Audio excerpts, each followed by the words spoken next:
quickly be showing you how to make a fantastic French press. Let's get into it.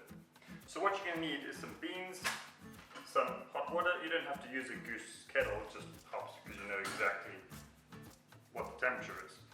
Scoop, scale, and flour coffee. And put that back on the stove to keep hot my gooseneck kettle. So we've got our grinder, remember, burr grinder, consistent, fantastic. So we can put it onto a scale, zero the scale, 1 gram of coffee for every 16 mils of water. So that's about 40 grams of coffee. So we're just got 40 here. Cool beans. Definitely cool beans. Cool. Now that we're sitting there, I can take this off and I can grind quickly. A few moments later. See, not that hard. Anyway, so now that we have that ground, what we're going to do is we're going to get our plunger, our kettle, which is sitting at a perfect 90 degrees temperature, and you're going to just want to warm up your device quickly. Alright, all I do is I chuck hot water in there, and I just mix it around. That's all it needs. And then pour that in the drain. You also don't warm up your mug, which I forgot to mention. Anyway, so now our device is warm. So we have 40 grams of coffee. I'm going to chuck it in there. Gonna close that. We're going to zero our scale. You're going to get a timer. Cool. So we want to do 4 minutes, alright? So we put 40 grams of coffee. So what we're going to do is we're going to put 80 grams of water.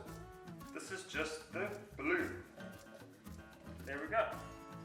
Shot over that a little bit.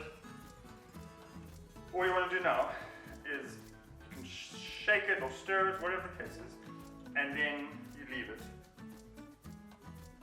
for 30 seconds. If you can see here, we have bloom. So bloom is pretty much a sign of a fresh coffee. What it means is that the coffee beans are so fresh that they've got evidence of freshness. So if you're going to be making beans that don't have any bloom, I would consider trying to see what happens in terms of buying better beans. I will do a future video in probably the next week or two with the same beans. I won't finish these beans, I'll keep them and see how long I still get bloom with them. Because I think that's a good idea. Cool, we just shot over our 30-second mark. We want to now fill it up with, that's right, 500 mils. So that's 500. Charlie. Boom. 500 mils. You can stir it, not stir it. Let's not get a spoon, so obviously not prep one at a time. So stirring is always a good idea. And there you have it. So now we're going to wait 4 minutes. I generally set an alarm on my phone for 4 minutes because then I leave it and it will tell me when it's ready, because quite often when people make a French press or a plunger coffee, they pour it in and then they just leave it for like a minute and then they plunge, or they leave it for far too long, or they put in the wrong kind of grind. So remember we were talking about coffee grind.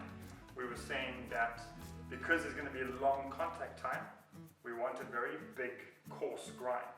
If it's too fine, you're going to have a very bitter, very strong coffee because of the 4 minute contact time. So if you use a grind that should be used for an espresso, you're going to have very bitter because it's going to be very, very fine. So that's not really going to work out very well.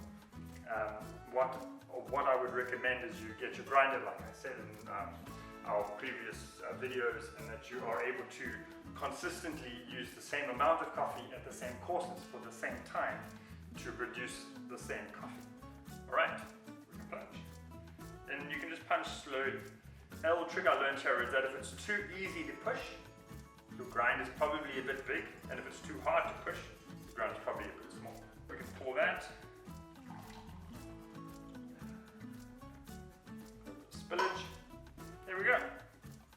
It's probably going to be too hot to drink straight off. I don't really enjoy hot coffee as much as some people do.